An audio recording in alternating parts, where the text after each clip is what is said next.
I was talking with one of my friends. Whenever I had the chance, even I try to talk with others also. Lots of jobs is there, lots of offices, lots of, lots of people who are working in the state are there. But we don't see any of the, markets that is run by the tribals, run by the Khasi, run by the Garos, run by any of our own indigenous people. When I look at the, hardware store, it is run by the non-tribal from the outside, not from Meghalaya. When I look at the barber shop, it is run by the non-tribal, not from the Meghalaya. When I look at any cobbler shop, it is run by the non-tribal. They are not from the Meghalaya.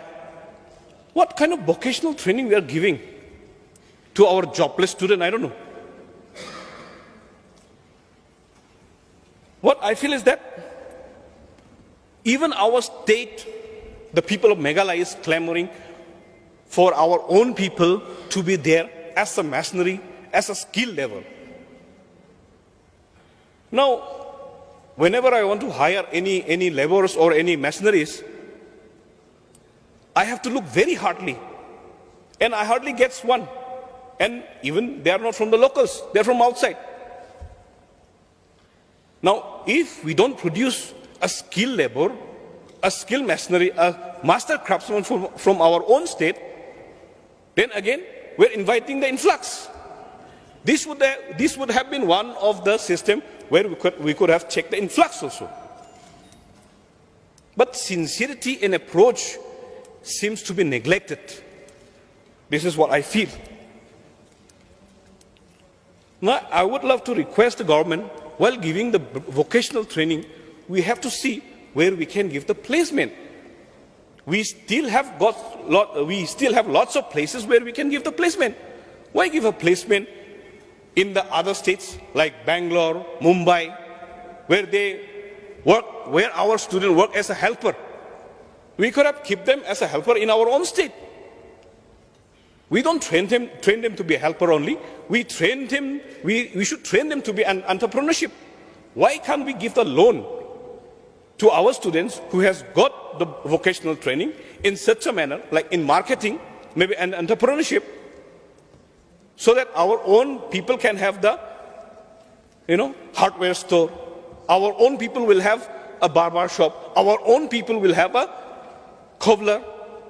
And our own people will be a master craftsman. Our own people will be the masoneries.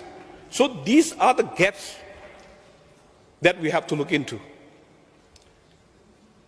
And in the budget session, and in the budget presence, I have not seen these things. Only the vocational training is there. Only the entrepreneurship program is there. But that particular, training program has not been shown. I have not seen it.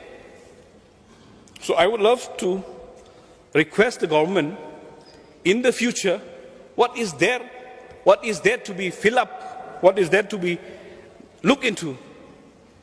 We should not just ignore it. Small things matters a lot.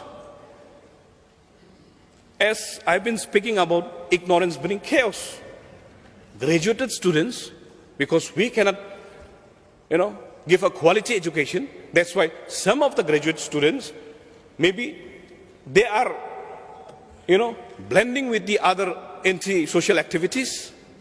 So these small things can be looked into.